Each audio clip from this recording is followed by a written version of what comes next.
Saklap ng nangyayari kay Chris Newsome. Ganda na sanang panimula na uwi pa sa masaklap na resulta. Nag-showtime si Kobe RHG pala.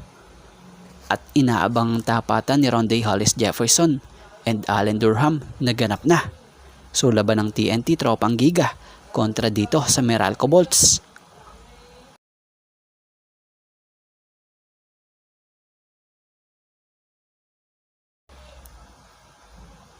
Sa first quarter ay umiskor ng 21 points ang TNT. Sa Meralco naman ay 23 points.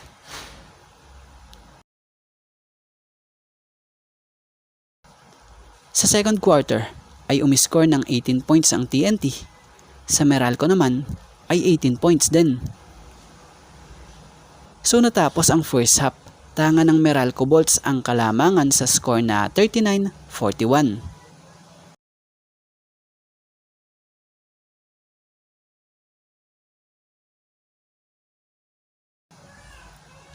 Sa third quarter, umiskor ng 31 points ang TNT.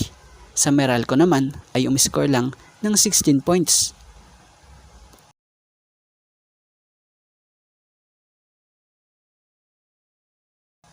Sa fourth quarter, umiskor ng 23 points ang TNT. Sa Meralco naman ay 16 points lang. Kaya naman, natapos ang laro. Nakuha ng TNT tropang giga ang panalo sa score na 93-73 na kung sa ay pinangunahan ng nagbabalik TNT na si Poy Eram mula sa injury na kumamada ng 15 points, 6 rebounds, and 2 blocks.